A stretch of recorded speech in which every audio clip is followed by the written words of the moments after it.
a preguntar, vamos a poner un tantito acá, voy a poner la clase. No estaba en la clase. Sí. Un tantito. Bueno, esperen. Acá ¿quién puso manita? No puede ser. Por acá, vamos acá. 4 ventanas, ahí está. Ok. Soy PowerPoint, ¿verdad? Vamos a hablar un poquito de pseudotumor orbitario, que les dije que platicaran y vamos a platicar entre nosotros y entre todos y vamos a hacer el tema, ¿ok? Entonces le vamos a pedir de favor a Ariadna que nos empiece a comentar qué es el pseudotumor inflamatorio, Ariadna.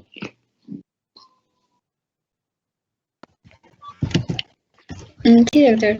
Yo encontré que el pseudotumor inflamatorio también se llamaba enfermedad inflamatoria orbitaria idiopática y va a ser un trastorno frecuente, bueno, poco frecuente, pero se va a caracterizar porque vamos a encontrar lesiones orbitarias inflamatorias que no van a ser de tipo neoplásico y tampoco van a ser de tipo infeccioso. El término me parece que lo dijo por primera vez Arthur Birk-Hirschfeld y bueno, describió la sintomatología que iba a ser, pues como su nombre lo dice, inflamación orbitaria y también iba a haber... Perfecto, nada más el diagnóstico, mi niña, muchas gracias. Okay. Entonces es un proceso inflamatorio, ¿no? Y las causas que me identifica ahí de su etiología, ¿cuáles menciona Ariadna? ¿No menciona las causas? ¿O las que pues no va a ser idiopático. Perdón, no oí, perdón, no. Así que las causas van a ser de origen idiopático, aunque algunas bibliografías mencionan que puede ser debido a algunos fármacos o de origen autoinmune. Exactamente, generalmente es inflamatorio, pero no bacteriano. En la clase anterior se me dijeron que podía relacionarse un proceso infeccioso, ¿no? Esto es un pseudotumor inflamatorio orbitario de causa desconocida la mayor parte de los casos, aunque a veces sí hay un compromiso ahí que lo esté generando. Los que vi que ya no tenían su camarita ya me dijeron, no hay bronca. Entonces aquí, por ejemplo, alguien alzó la mano, pero ahorita yo les voy a decir para que hablen un poquito más propiamente ahora sí de qué factores inflamatorios y qué causas, por ejemplo, podemos pensar en idiopático, ya más que nada hablar de su etiología. Said, ¿nos puedes complementar tantito, por favor, la etiología, cómo son las presentaciones, si leíste y cómo se puede clasificar? Échanos ahí el tiro, ¿no? No se confirma si se escucha.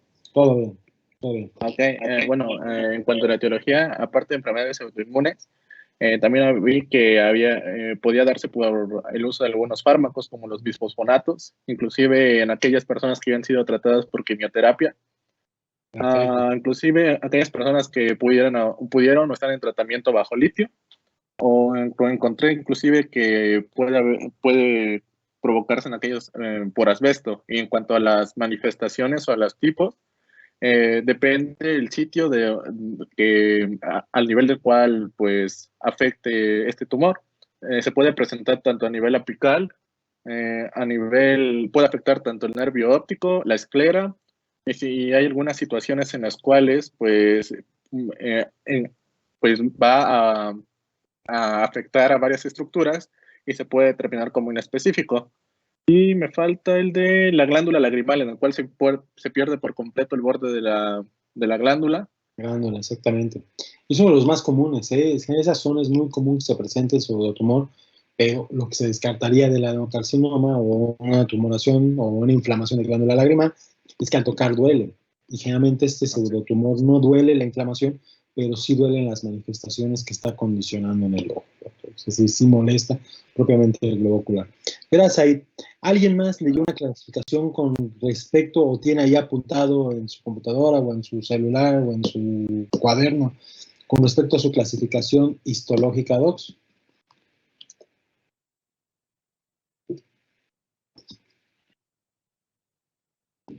Doctor. Sí, Adrián.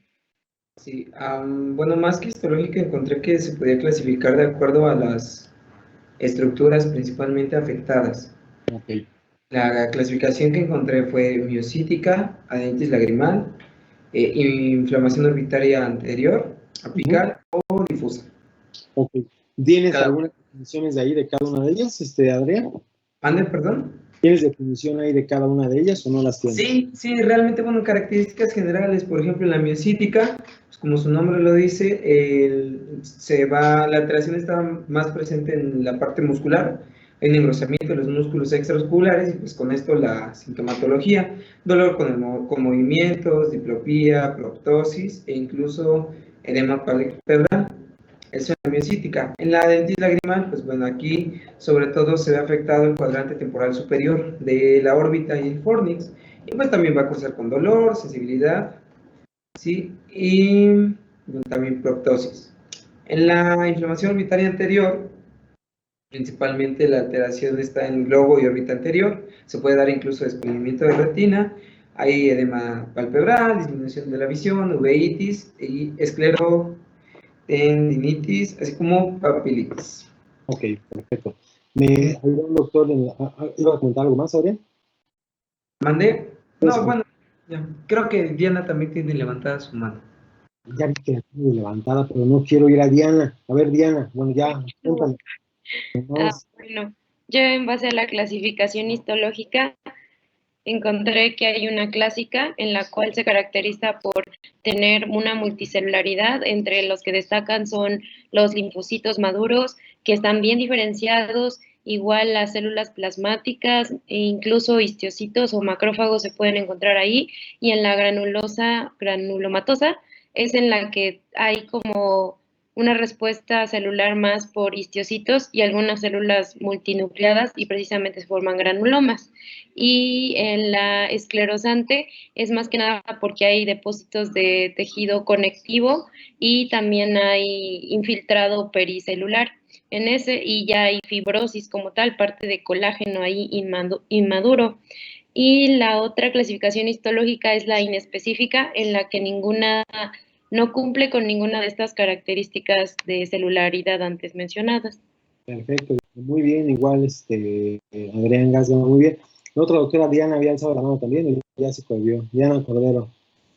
Gracias, Doctor, era lo mismo que dijo mi compañera Diana. Diana. Yo también era lo mismo, Diana. Lo mismito. Sí.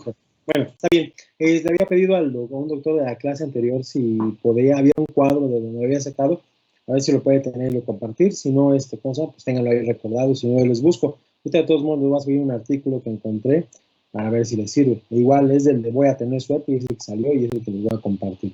Pero bien, ahorita vamos a preguntarle a los demás para seguir avanzando. Ricardo, cuéntame, ¿cuál es la característica clínica de un proceso agudo o de un proceso crónico de un pseudotumor o de inflamación orbitaria en específico? Bueno, yo en cuanto al cuadro clínico encontré que realmente se puede presentar a cualquier edad. Ya vimos que es un poquito más frecuente, bueno, lo veíamos tanto en niños como en adultos, ¿no? Sin embargo, aquí encontré específicamente que la mayor incidencia se reporta en la quinta década de la vida. También, como usted acaba de mencionar, pues puede tener diferentes tipos de presentación, ya sea aguda, subaguda o crónica, y pues esto pues depende meramente del tiempo de evolución, ¿no? Y pues bueno, en cuanto a las manifestaciones clínicas, pues esta se va a caracterizar por la presencia de dolor, exoftalmos y alteraciones visuales. Y también pues con frecuencia llega a ser unilateral, sin embargo se menciona que hasta en el 25% de los casos llega a ser bilateral y puede cursar con afectación de una o varias estructuras orbitarias de forma difusa, como lo son la grasa orbitaria y los músculos extraoculares. Ok, perfecto. Muy bien. Entonces, la característica principal, ¿cuál sería? ¿Hay exoftalmos, Ricardo? Sí, doctor. ¿Hay dolor a la movilidad ocular? También. Estamos en aplejía en esta situación de que cuesta, tratas de mover el ojo, no se mueve, y aparte hay dolor al realizar ese movimiento, ¿ok? ¿Hay afectación visual? ¿Puede haber afectación visual? Sí, también puede haber. Hundiendo de la localización. ¿Y hay secreción mucopurulenta? Pues no, porque no se asocia a un proceso infeccioso. Así es. Esto es en la aguda. En la crónica, ¿cómo se podría manifestar? Gracias, Ricardo. ¿Alguien que haya leído algo más de manifestación clínica en las presentaciones crónicas que lo tenga ahí? Yo, Doc. ¿Cómo se va a caracterizar? Bueno, pues es que cuéntame. lo A leí la de doctora, a ver, la doctora. Sí, claro. A ver, ¿cuánto? ¿Prosigo? Jocelyn, sí, yo. Bueno, leía que se va a clasificar también dependiendo de si es agudo, pues solo va a ser en días, si es subagudo es en semanas y puede ser hasta crónico, que va a ser durante meses. Y bueno, la información la tomé de un artículo que mencionaba un caso precisamente de pseudotumor orbitario, pero que era en su forma grave. Y mencionaba que en las primeras veces pues va a presentar como que no va a presentar dolor en sí por la lesión, sino, no por el pseudotumor porque no le duele. Lo que sí va a generar es que debido a la compresión puede existir parestesia y después de determinado tiempo va a generar ese dolor por compresión, pero de las estructuras adyacentes, no necesariamente del tumor. Y también mencionaba que, va a tener, puede llegar a un punto en el que sí va a haber pérdida de la visibilidad completamente y, por ejemplo, en el artículo que leí, la paciente llegó a tal grado que perdió completamente la visibilidad. Después podríamos mencionar el tratamiento, pero ahí dice que aunque tuvo una excelente respuesta al tratamiento, ya no recuperó nunca la visibilidad. Sí, por la compresión del nervio óptico es bien chichón, chillón, ¿qué estoy pensando, doctor? Bien chillón, es como muchos de ustedes, chillones, lloran por todo, que sacan 8 en su examen de párpado, doctores. Pero sí, qué lesión. ¿Tú sacaste 8, Jocelyn? Ay, perdón. No saqué todo. Bueno. Pero mencionaba que otra de los problemas que puede haber es que, vamos a encontrar ptosis, precisamente, de hecho, el caso en el que estuve leyendo, pues al principio presentó ptosis y un poquito de parestesia, pero después empezó a progresar y, después puede haber incluso, hay restricción de los músculos. Entonces, por ejemplo, pues ya no puede parpadear y eso es lo que realmente genera el dolor, la inflamación crónica del músculo en general, y pues obviamente también puede haber inflamación de la grasa que va a generar pues mucho más compresión en el tejido y pues va a generar más dolor. Vale, perfecto. Muy bien, Jocelyn, muchas gracias. Muy completo lo que nos comentas. Entonces sí hay que diferenciar agudo y crónico. A mí en lo particular, en mi experiencia, me han tocado puros agudos, aunque me ha tocado un recidivante. No se clasifica dentro de lo crónico, pero sí el más raro que hizo fue recidivante del mismo lado. Puede llegar a presentar eso y sí dejar manifestaciones pues ya de secuelas a nivel de las estructuras que se afectan. Muy bien. Adrián, ¿querías comentar algo antes de pasar al diagnóstico? Sí, que específicamente en el crónico se caracteriza por exoftalmos y desplazamiento. Ok, muy bien. Sí, se caracteriza, pero a veces no hay dolor y eso ya puede ser una causa de diferenciar y ya tener antecedente que haya tenido un cuadro previo. Muy bien, diagnóstico Rigel, desquítate que ayer no viniste. Bueno, sí viniste, pero no te perdiste. Cuéntame. ¿Qué le hice de diagnóstico?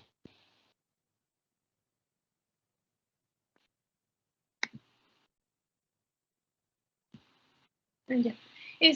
No, doctor, ayer no estuve en la clase porque tuve problemas con mi internet y de hecho le puse que no había podido ingresar a Teams. ¿Por qué no te llevas con Gadia, no te llevas con Caro o con Adrián? Te han comentado que ha sacado algo. No. Bueno, que habíamos dicho que no presentara, ¿qué iba a pasar? ¿Mandé? ¿Qué iba a pasar, Andrea? ¿Qué iba a pasar si no presentabas nada hoy? El otro fue invicto, Va a ser 0 en tu examen de órbita, pero bueno. Vamos a hablar con... Doctor, ¿tiene alzada la mano la compañera Andrea Solís? Sí, no quiero darle la voz. A ver, Andrea, cuéntame. ¿Qué onda, Andrea? Ay, perdón. No, nada más quería decir de lo del diagnóstico, que principalmente lo hacen por tomografía computarizada y también en base a eso encontré que iban a realizar una clasificación en la que lo dividían en miocítica, lagrimal, anterior, apical y difuso, según los hallazgos de tomografía. Pues, ¿cuál es el estudio base para realizar esto, Andrea? Tomografía. La tomografía, muy bien, y también tiene su clasificación. Gracias, Andrea. Estaba bien alzado Daniela. Hay una Daniela acá, creo que tenía alzada la mano también. Daniela, quería saber. No, pues iba a decir que en la tomografía igual yo leí que se podrían encontrar opacificaciones difusas en lo que sería parte de la órbita y que incluso había pérdida como de su morfología de la órbita también, y eso era como característico. ¿De la glándula o de la órbita? ¿Mande? ¿De la glándula o de la órbita? Decía que de la órbita. Más que nada, pues se ve acúmulo de material ahí por desplazamientos. Aquí sí puede haber alteraciones. Si es en la clasificación lagrimal, se ven cambios ahí estructurales, ¿ok? Gracias, Daniela. Georgina. Doctor, ¿me escucha? Sí, ¿no? Bueno, también leí que hay veces, bueno, aparte de la resonancia, pues también podemos ocupar la TAC o un ultrasonido. Y también se mencionaba que hay veces en donde los hallazgos por imagen no son tan específicos, o sea, no podemos determinar exactamente cuál es el origen. Entonces, al final, el diagnóstico confirmatorio pues tiene que ser por estudio histopatológico, porque de esa manera pues podemos diferenciar si es una malignidad o en este caso pues es un proceso benigno, ¿no? Una tumoración cualquiera, ¿no? Pero en efecto, y a veces cuando hace la biopsia viene todo lo que comentó Diana, de células histiocíticas, granulares, inflamatorias, eso también no te da un diagnóstico totalmente adecuado. Sí, en efecto es un poquito inespecífico, pero aquí también lo que puede hacer es la base del tratamiento, como le vayas dando, ver cómo va evolucionando, pero tiene mucha razón, Geo. El ultrasonido se ve una masa quística, no se ve líquido, también nos permitiría diferenciar eso. Y la resonancia, pues bueno, complementaría al TAC, pero aquí la TAC es la piedra angular en el diagnóstico. ¿Alguien más quería platicar acá? ¿Había alzado la mano? ¿Se prohibió? Sí, yo, doctora, había alzado la mano, pero porque también escuché que muchas veces también nos orientamos al diagnóstico como cuando no encontramos como que así algo muy específico de la patología por su respuesta al tratamiento, pero pues lo mencionó usted, entonces pues ya. Ya no quieres hablar, perfecto, muy bien. Ok, bueno, pues Valeria, háblanos del tratamiento ya que estás aquí entonada. Pues se basa principalmente en esteroides. Este tiene una respuesta muy rápida. Encontré que podía ser tanto prednisona como metilprednisolona. Me parece que es 1 miligramo por kilogramo al día. Y también se puede dar por vía intravenosa. Y también se puede dar en casos crónicos, por ejemplo, en el caso de la paciente que comentó mi compañera, porque yo también encontré ese artículo, pues le dieron metilprednisolona durante 1 gramo durante 5 días y después 80 miligramos de prednisona vía oral. Sí, generalmente aquí, gracias, vale. Generalmente aquí, de primer inicio del tratamiento son los esteroides, es válido.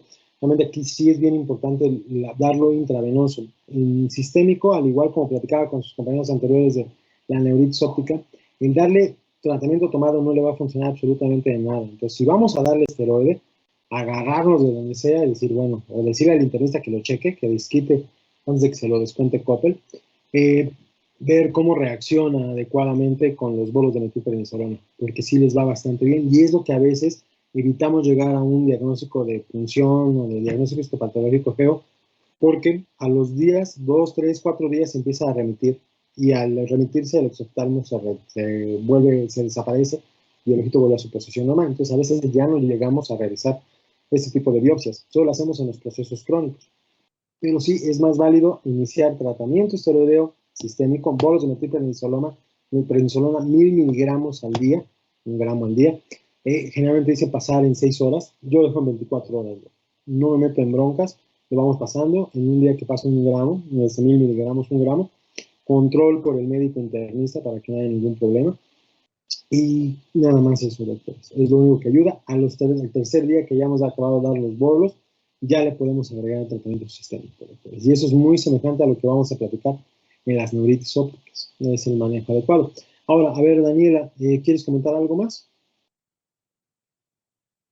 Así que igual en el tratamiento había visto que, pues, bueno, primero para dar esteroides, según que teníamos que tener bien claro el diagnóstico histopatológico, como había mencionado Geo, porque si no podremos como enmascarar algún otro cuadro granulomatoso, como alguna granulomatosis de Wegener, Y además también que si es refractario al tratamiento de esteroides, podríamos dar radioterapia con dosis bajas y con eso era suficiente normalmente. Sin embargo, hay casos que son como muy refractarios, en los cuales ya podríamos dar, por ejemplo, infliximab, que sistémico, el cual pues ayudaba en esos casos ya más graves.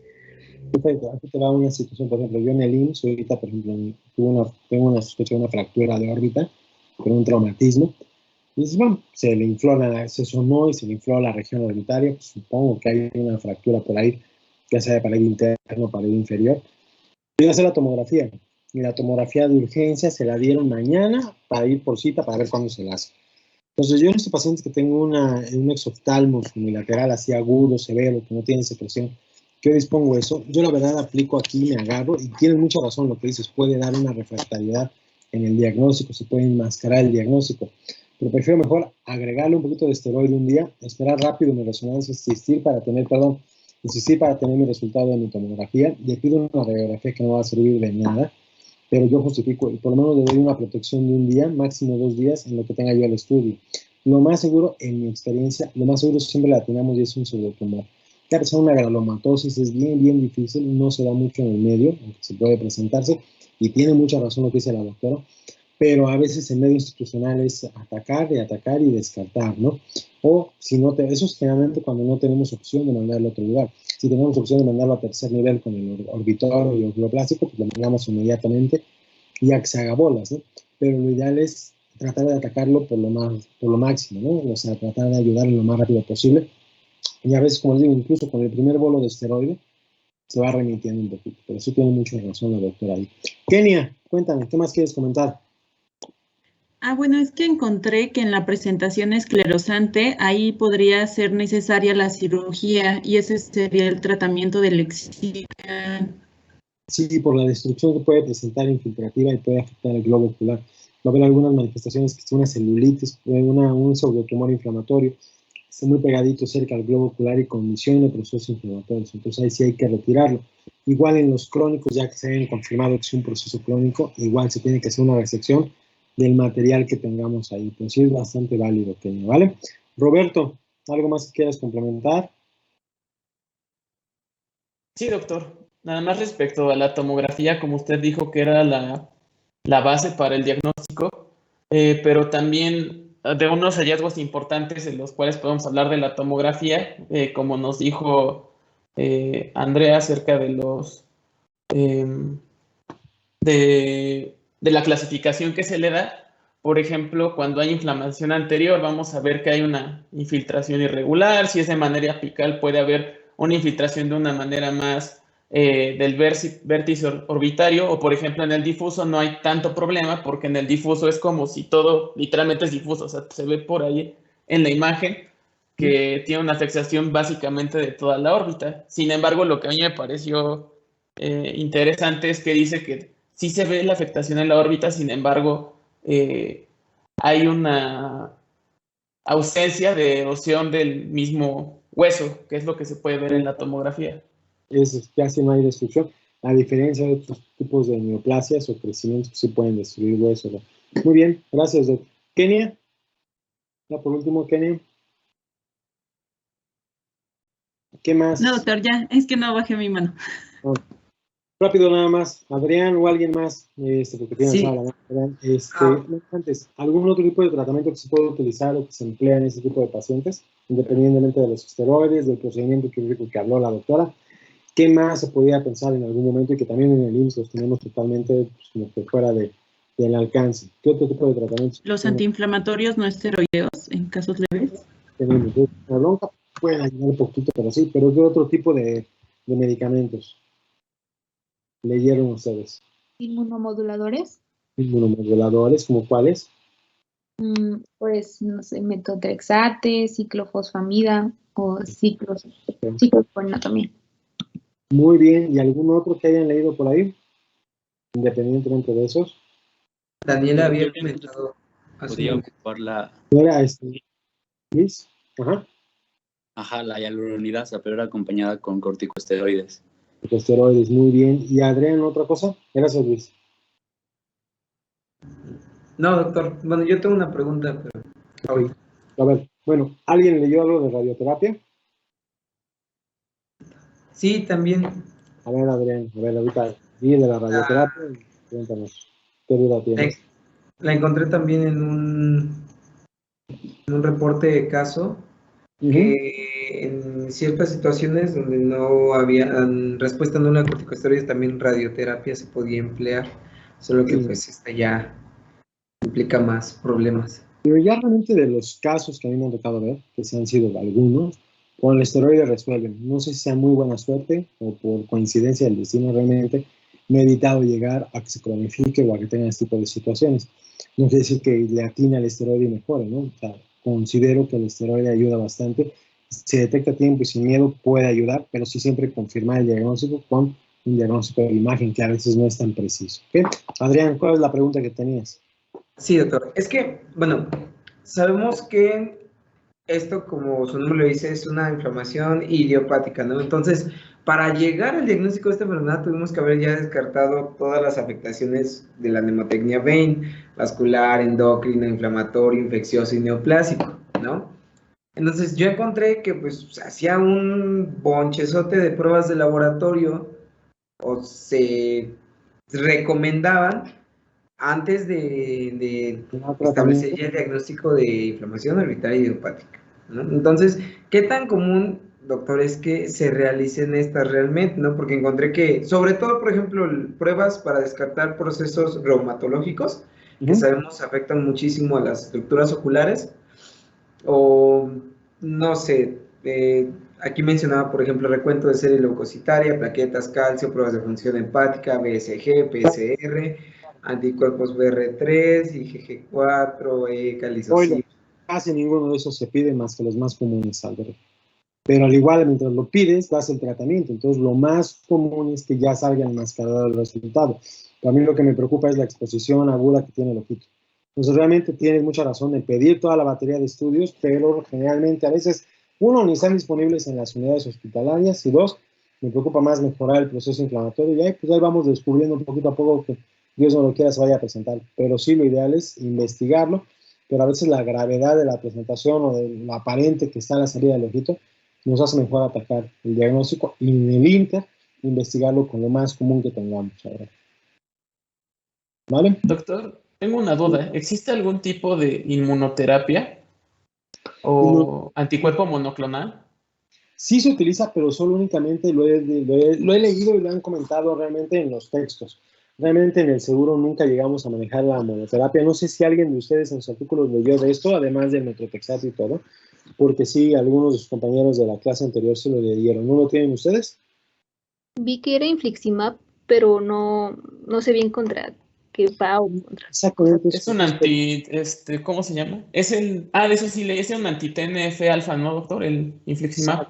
Los factores de crecimiento tumoral ayudan hasta cierto punto de forma, sí tiene buen beneficio, a veces por la causa idiopática, pero en nuestro medio no está muy común utilizarlos, Roberto. Pero eso se puede, igual que el metrotexate, igual que la radioterapia, entra en el rango de a lo mejor antes de todo eso, ya te pegó con el esteroide y ya lo hiciste. Yo por eso al esteroide le tengo un altar, porque a mí no me da miedo utilizarlo. Ya si les da diabetes insípida, pues ya ni pedo, pero pues ya es algo que vamos a tener ahí pagado. ¿Ok, Doc? Pero sí se puede utilizar el factor necrosis, los inhibidores del factor de necrosis tumoral, el infliximab y todos esos, sí van a ayudar bastante en procesos de estudio de pseudotumor. En práctico sí no tengo idea, porque no tenemos la disposición para eso, ¿vale? Ok, pues bueno, Doc, así vamos a manejar algunos temas de clase. Entonces vamos a continuar con lo que tenemos ahí pendiente de ahorita. Muy bien todos. A Rigel se la perdono porque no tuvo internet. Bueno, dice que no tuvo internet, le tengo que creer. No debo de ser tan tóxico con los alumnos, entonces le voy a creer, doctores. ¿Ok? Vamos a hablar rápido nada más de los temitas que nos faltan de ver, que es celulitis orbital y celulitis preceptal. Principalmente hablar de la preceptal, que es bien importante diferenciarlo. Y esto es algo muy común que puede presentarse como complicación de un proceso inflamatorio previo, un orzuelo, una blefaritis mal controlada, una dacrocistitis que a veces puede complicarse a esto. Se inflama el ojo, se ponga rojo, aumente la temperatura, puede haber inflamación o agregación de infección conjuntival. Además hay descarga, que a diferencia del pseudotumor no presenta descarga mucopurulenta. Y es algo muy común que, como digo, puede llegar a presentarse si esto no se controla a tiempo. Es una progresión normal de un proceso inflamatorio palpebral. Y se acuerdan que al hablar del párpado hay una estructura que se llama septum orbitario. El septum orbitario es una barrera que evita que las inflamaciones o infecciones del párpado pasen a la órbita y viceversa. A veces se rompe esa protección y se afecta todo lo que es la órbita, pero el primer paso es esto, que se inflame generalmente toda esa zona que está antes del septum orbitario, que estamos hablando propiamente de los párpados, doctores. Y la diferencia de esto, porque una celulitis preseptal igual maltratada, si ya vino de algo maltratado, va a dar una celulitis preseptal, y si no tratamos esto, obvio, va a dar otro tipo de complicación. Entonces tenemos que diferenciarlo. En las celulitis preseptales la visión está normal, hay una buena movilidad de los músculos extraculares y no hay proptosis, es decir, no hay exoftálmos. Es común, generalmente ya les había platicado, en niños y adultos que son en etapas extremas de la vida o que tengan algún inmunocompromiso. Y puede venir, como les digo, desde un orzuelo, desde una dacrocistitis, desde una blefaritis, se puede complicar. Entonces, si tienen dudas, ya les dije, inicien tratamiento y valoramos en unos 2-3 días. Si a los 3 días vemos que sigue muy inflamado el párpado, incluso está abarcando, si la inflamación principal es en el superior, se inflama más y ahora también tenemos en el inferior, lo más seguro es que esté propagándose ese proceso infeccioso e inflamatorio. Entonces, en los niños, generalmente sí debemos de ingresarlos al hospital. Nosotros, como oftalmo, pensamos en severo, vamos a atacar, generalmente la causa es un gran positivo, atacamos con ceftriaxone o banco, pero realmente los pediatras les tienen mucho miedo a este tipo de medicamentos y únicamente ocupan lo que es la amoxiclav y también les va bastante bien, pero esto de forma intravenosa. Ya ves, también vuelan más y piden taxi y todo eso. Realmente sí hay que ver de dónde viene el proceso, pero si tenemos el antecedente que vino por un orzuelo previo, por una dacrocistitis, pues ya sabemos qué fue lo que ocasionó ese tipo de situaciones. En adultos también es común que se complique, pero esto, bueno, que un proceso de este tipo agudos puede complicar una celulitis, pero lo podemos valorar de forma ambulatoria. ¿Qué quiere decir? Que lo podemos tratar igual con tratamiento sistémico y desinflamatorios y compresas frías. Y a lo mejor ya les dije, si se drena de la dacrocistitis que tiene, si se drena el orzuelo, pues todo el proceso empieza a bajar, ¿no? Pero ahí sí hay que dar tratamiento sistémico porque solo está afectado el párpado. Ya entonces la diferencia con la que vamos a ver ahorita es que el párpado sí se abre, se puede ver el ojo se mueve y el ojo está viendo. ¿Ok, doctores? Y los antibióticos llevamos amoxiclav, ya les dije que la diclox a mí me gusta mucho utilizarlo. Claritromicina, cefalexina, citromicina o hasta el trimetoprim podemos utilizar, además de desinflamatorios. Esa es la diferencia, ven, a lo mejor empezó con un orzuelito acá y se extendió todo lo que es el párpadito.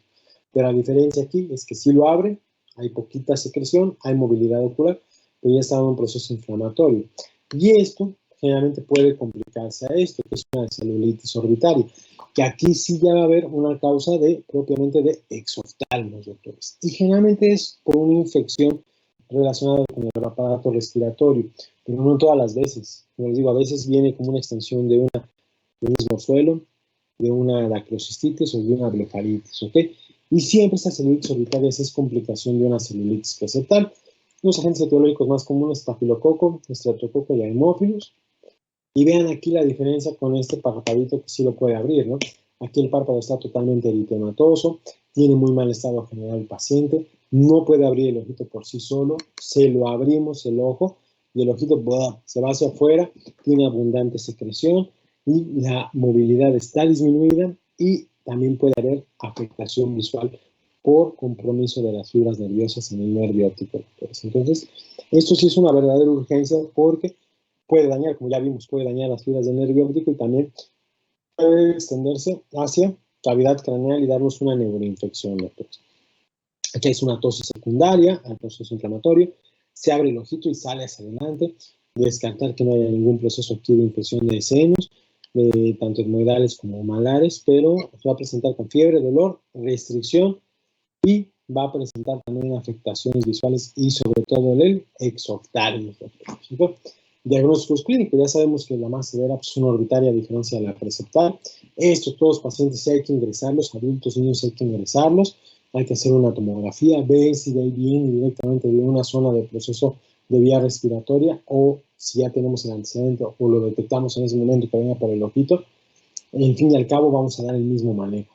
Podemos hacer cultivo, podemos hacer una interconsulta al otorrino, pero como digo, en la mayoría de los casos no tiene mucha relación con un proceso de vías respiratorias y acabamos manejándolo nosotros, evitando ese proceso que se extienda más. Como digo, hay que dar tratamiento de amplio espectro, CEFTRE a banco, vía intravenosa, desinflamatorios, compresas de agua fría. Hay que dar aquí sí gotas también de antibióticos. ¿Por qué vamos a dar gotas si solo es la afectación de la órbita? Porque tiene mucha secreción, hay mucha salida de secreción, el ojito puede estar lastimado, entonces podemos agregar un poquito de tratamiento antibiótico tópico. Entonces. Y en algún momento que esto, al igual que el pseudotumor, tengamos un absceso o una masa localizada ahí que esté condicionando este problema, el orbitólogo tiene que entrar a drenarla, ¿ok? Se saca todo ese material purulento, muy semejante a lo que haríamos en el proceso del pseudotumor, nada más que aquí sí encontraríamos tanto células inflamatorias como procesos ya infecciosos, ¿ok? Entonces, diferenciar bien, eso sí es pregunta de examen, cómo diferenciar una celulitis preseptal de una celulitis orbitaria y cuál es más peligrosa de cada una de estas, ¿ok? Viene una lidaficomicosis, que es lo del mucor, para que vean aquí cómo la afectación ocular es muy severa. Hay destrucción del tejido necrótico granular, realmente vienen pacientes inmunocomprometidos, alteraciones o toxicomanías inhaladas, que nos va a dar este tipo de situación, y sí puede llegar a destruir toda la cavidad orbitaria y la cavidad nasal, bueno, los tejidos nasales, lo que conlleva problemas relacionados ya que tengan dificultad para una respiración adecuada o de una movilidad ocular adecuada. Aquí el ojo también se puede fregar por completo. Afortunadamente, la orbitaria es poco frecuente, pero sí, generalmente, la que afecta es la de la nariz.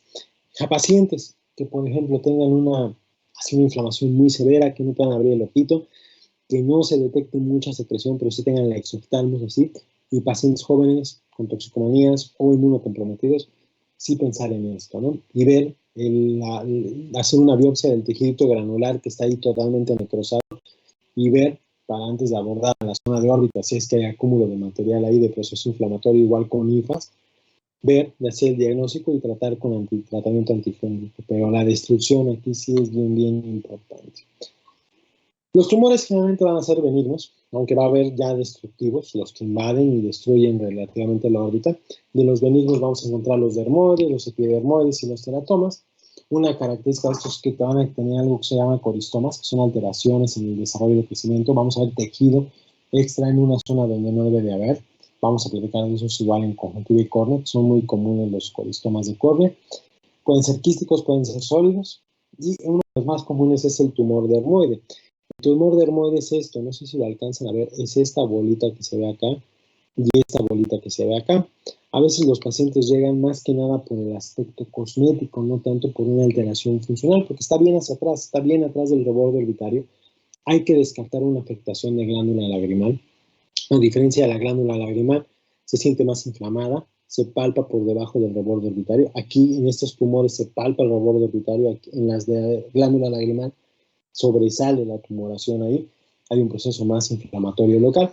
Estas no tienen esto, son móviles y no hay ningún problema. Lo que hacemos es hacer, si el paciente desea quitárselas, como digo, es más que nada por el aspecto cosmético, es hacer una buena disección superficial y retiramos el quiste dermoide. Normalmente no vale mucho la pena abordarlos, como digo, solo es procedimiento de tipo o manejo de tipo cosmético. Los lipodermoides sí, a veces también pueden ser comunes. Yo tengo un paciente que operé de cataratas, tiene glaucoma y realmente tiene estos lipodermoides, que es este crecimiento de tipo blanco amarillento que sobresalen en la conjuntiva. Podríamos, y vamos a platicar de ellos también en conjuntiva, pero esto viene su origen desde la cavidad orbitaria. Es esos cojines de grasa que deberían quedarse a nivel de la órbita, se explayan y se extienden hacia la conjuntiva. Y es lo que vemos nosotros ahí.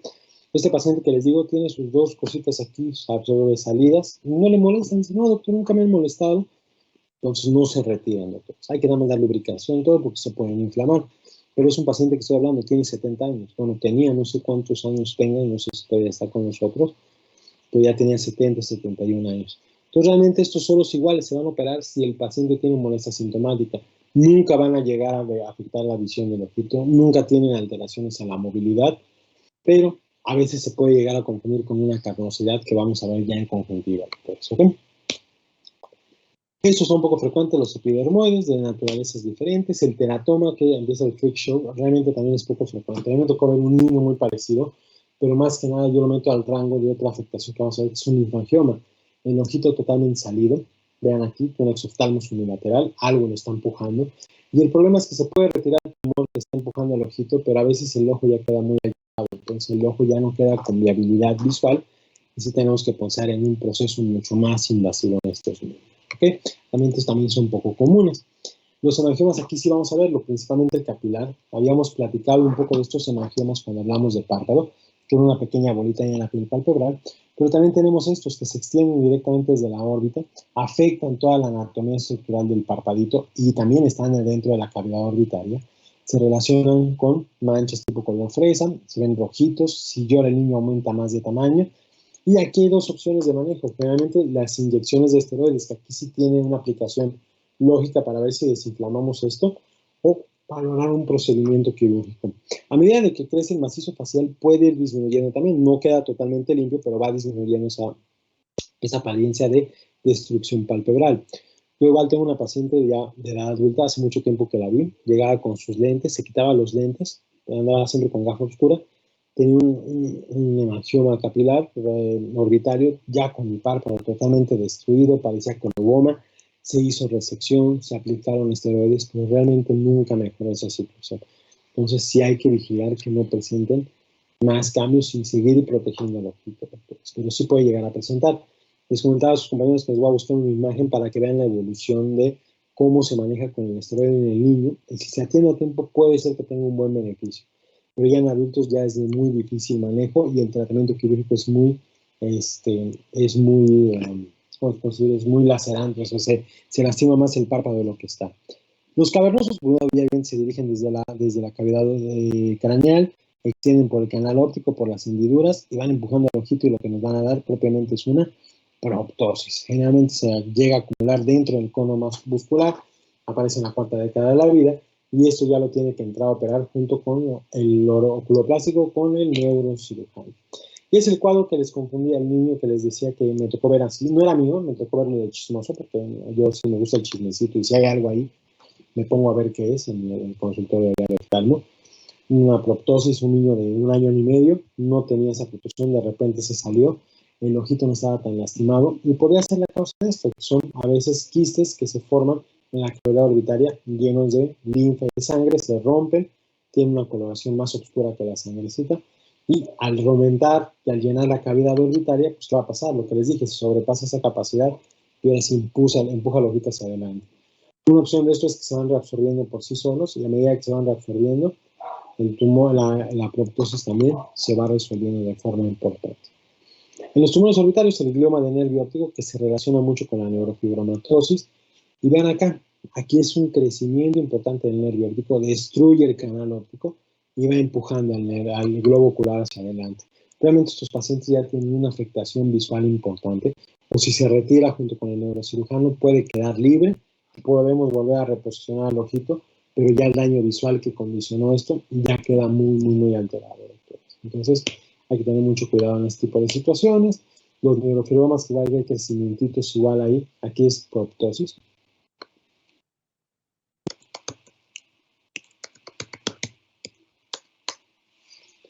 Y generalmente son un poco comunes, pero ya no me detengo mucho en explicar, al igual que los meningiomas. Pero sí me interesa recordar los gliomas, cómo son los dermoides, los hemangiomas cavernosos. Ven una herida al Graue, viene ya equiparado ahí también.